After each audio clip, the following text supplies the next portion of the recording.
Ya, pemirsa, Anda kembali di Sindo Sore. Barreskrim Polri melaksanakan gelar perkara khusus ijazah Jokowi hari ini. Pihak terlapor maupun pelapor diundang untuk menghadiri gelar perkara. Permohonan gelar perkara khusus dilayangkan tim pembela ulama dan aktivis atau TPUA. Selain TPUA, pakar telematika Roy Suryo, serta akademisi UGM yang juga ahli digital forensik Rismon Sianipar hadir dalam gelar perkara. Roy Suryo juga membawa sejumlah bukti analisis berisi data pembanding terkait ijazah Jokowi. Sementara pihak Jokowi diwakilkan kuasa hukumnya Yakub Hasibuan. Sebelumnya, Barreskrim telah menjadwalkan gelar perkara dilaksanakan pada tanggal 30 Juni lalu. Namun atas permintaan TPUA, agenda baru dilaksanakan hari ini.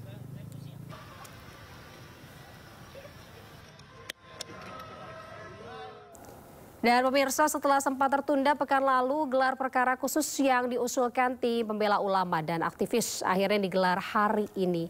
Untuk membahas ini sudah hadir bersama kita semua Pak Rizal Fadilah, pemohon gelar perkara khusus sekaligus Waketum TPUA siap, dan juga siap Mbak Anita. Ya, selamat sore.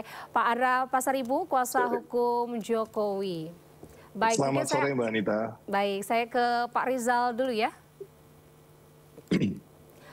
Pak Rizal, bagaimana tadi jalannya gelar perkara khusus bagi Bapak nih? Jokowi nggak hadir dan nggak bawa ijazah asli. Iya. Ya, sebetulnya kami menunggu, gitu kan. Harapannya adalah Pak Jokowi sebagai prinsipal hadir, ya, karena saya dan teman-teman juga prinsipal hadir sebagai pelapor.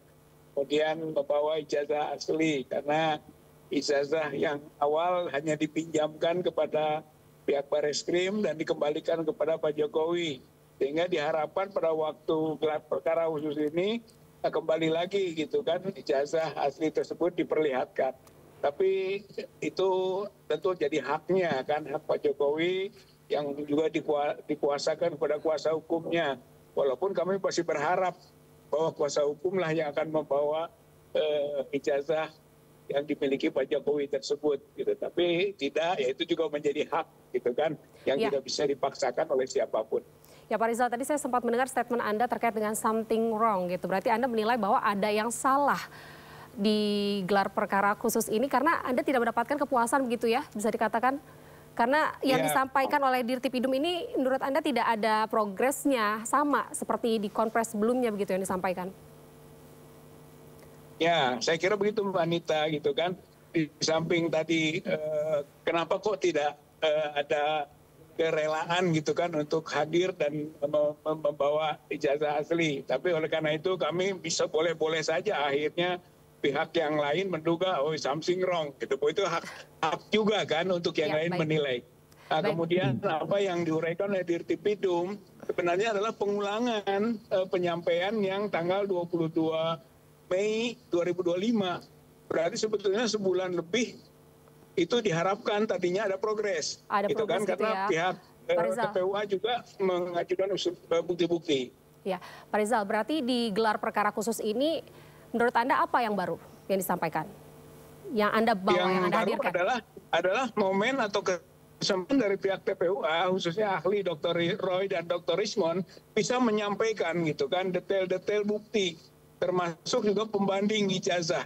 Jadi kalau Dirtipidum menyebut bahwa ijazahnya identik, gitu kan, dengan 3 pemilik ijazah temannya, maka pada kesempatan ini ya kami, gitu kan, bersama menyampaikan ada 3 ijazah juga yang kalau dibandingkan dengan ijazahnya Pak Jokowi maka itu tidak identik, gitu. Jadi kesempatan baik untuk nanti dinilai oleh pihak Barreskrim, gitu kan, Karawasidik dalam hal ini adalah membuktikan dua bukti ini, gitu. Dari pihak Dirtipidum menyatakan identik, dari sisi kami dengan bukti-bukti ijazah 3 ijazah teman Jokowi justru tidak identik. Oke, baik. Saya beralih ke Pak Andra ya. Pak Andra, tim kuasa hukum Jokowi hadir tadi pada saat gelar perkara. Apa yang dibawa yang baru oleh Roy CS? Roy CS, menurut Anda seperti apa? saya tadi tidak melihat ada hal yang baru ya Mbak ya, yang dibawa. Hanya saja begini, saya sebenarnya pengen meluruskan dulu nih. Gelar perkara khusus itu ialah untuk kembali memeriksa proses penyelidikan. Jadi gelar perkara khusus itu bukan untuk menguji kembali barang bukti. Ini yang salah, ini yang keliru selama ini, Mbak. Wacana yang dilemparkan itu adalah, oh nanti pada saat gelar perkara khusus kami bawa ahli untuk kembali memeriksa. Itu salah. Gelar perkara khusus itu ya hanya untuk memeriksa proses penyelidikan yang dilakukan Mabes Polri. Kan kemarin kan sudah dilakukan. Terus kemudian hasilnya adalah tidak ada perbuatan pidana sehingga dihentikan. Kemudian mendapatkan keberatan atau protes dari pihak pengadu sehingga Mabes Polri mengeluarkanlah ya suatu proses gelar perkara khusus. Sebenarnya pun gelar perkara khusus itu tidak dikenal dalam proses penyelidikan. Gelar perkara khusus hanya dikenal dalam proses penyidikan. Tapi apapun itu, oke. Dari kami yang pihak pengadu itu coba menghargai, coba menghormati seluruh proses gitu loh. Jadi memang tadi masing-masing pihak diberikan kesempatan. Pertama diberikan kesempatan oleh pengawas itu diberikan kesempatan kepada Dirtipidum untuk menguraikan, untuk menjelaskan proses-proses penyelidikan apa yang telah dilakukan selama ini. Kemudian diberikan juga kesempatan kepada pihak pengadu untuk menyampaikan apapun itu ya hasil pandangannya dia. Kemudian juga diberikan kesempatan kepada kami selaku pihak pengadu untuk menjabarkan juga apapun itu. Nah, lantas kemudian itu dibagi dalam 2 sesi.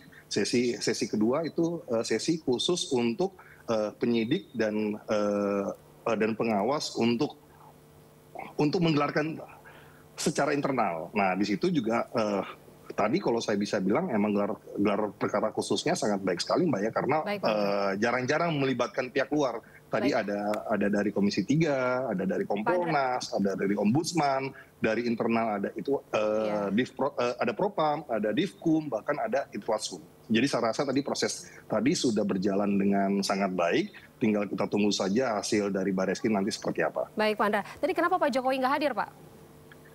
Tidak ada keharusan dari Pak Jokowi untuk hadir Mbak. Oh gitu, lalu ijazah aslinya tadi kenapa nggak diperlihatkan gitu Pak? Apa sesuai dengan statementnya Pak Jokowi yang sebelumnya bahwa akan diperlihatkan pada saat di pengadilan?